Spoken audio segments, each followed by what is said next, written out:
framework for that treatment actually speaks to the needs that countries have. And the series of other proposals that are in the Pact for the Future for the reform of the financial architecture will speak to vulnerabilities that countries have. A big case to make together on how the MVI could be used in the graduation process, primarily on the smooth transition and on the support measures that countries are in need of. We still have 8 seats that are LDCs, and we would need to support their transition hopefully soon. Very critical, and that's where I wanted to make a proposal, is that we speak about the MVI as a complement to the GNI per capita, primarily for access to concessional finance beyond income graduation. How that complementarity is established is something that the Debt Sustainability Support Service could work with us. We need to make the case that structural vulnerabilities generate output loss, that the GNI, to a large extent, is volatile, is vulnerable to the shocks that countries experience, and to demonstrate through a formula that the solid GNI per capita, the plannable GNI, is much lower than what is being reported. So generating that particular formula is critically important at this stage. The MVI needs to, it's first to be owned by the United Nations as the host of the entire process together with the high-level panel, but then to make the case for international financial institutions, that complementarity needs to be discussed and needs to be tested. And I would also want to say that in the presentation of how the MVI could be used by the United Nations, there have been proposals of a community of practice that looks into how structural vulnerabilities generate economic and fiscal problems and primarily debt issues. A community of practice would be critically important. We can invite other important players, the international financial institutions, and obviously the DSSS could be a host for that. We need to make the case at the upcoming G20, at the annual meeting of the IFIs at FFD4. So countries would need to put forward very clear proposals as to how MVI informed that sustainability would look like. And whatever the SSS will produce will be relevant to non-seeds as well. So again, congratulations for the initiative. We look forward to continuing working together.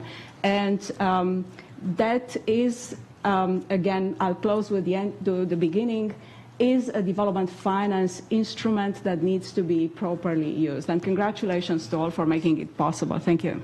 Simona, thank you so much. And we certainly look forward to doing whatever is possible to integrate the MVI and the DSSS in the way that you've described. So thank you. And then the last of these panel interventions from experts from different parts of the system, Dr. Jean Leon, and as Prime Minister, as Tumasi already highlighted, you were there in kind of critical early meetings, as were many others around the table. But I certainly recall you and I sat with Prime Minister and thought hard about how to take this forward.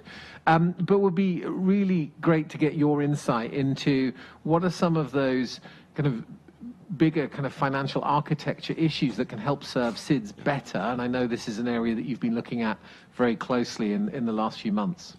Over to you, Jean.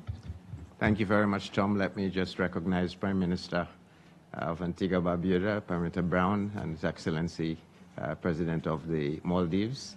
All of the protocols observed.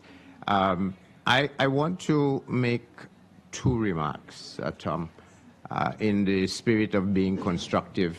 The first is context, and then the second, I think, is what's the solution? And in the spirit of the solution, offer 4 potential areas, as you mentioned. I think the first is the context. The context we're talking about in terms of debt sustainability boils down to one key issue, is our ability to repay. That's really what this is, our ability to repay.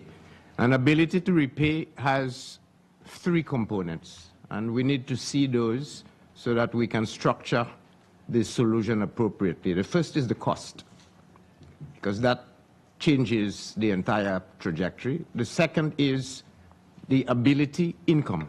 How do you have income? And the third is the speed within which the intensity, within which you adjust. And so when we talk about solutions, it's clear we need to tackle each of those 3 areas. And I think Ritu's overarching framework has touched on a number of those. So what does a solution look like that captures that context? For me, one, it has to be multidimensional, it has to be multidisciplinary, and it has to be a systems approach, because anything else in that area does not work. And fourth, it must be anchored squarely on the principle of resilience. And I think that, for me, is the major step forward that we need to take. All debt needs to be looked at from the prism of resilience. And so immediately once we start thinking this, it tells us the entire architecture that we've been talking of, debt based on GDP, clearly cannot solve our problem, because GDP and resilience are two very different animals. But if we make all debt solutions a function of resilience, that is the only way we get to the resilient prosperity that we are talking of. So that entire paradigm shift has to be changed in my mind. And so going to Finance for Development 4, that I think is the main point we need to make, the paradigm shift. And so in that context, I want to make a suggestive framework. And the suggestive framework has 4 components. These 4 components, to help us remember, spell the word SIDS, S-I-D-S, because that makes it very easy to remember. S for sustainability, I for income, D for design, and S for structure.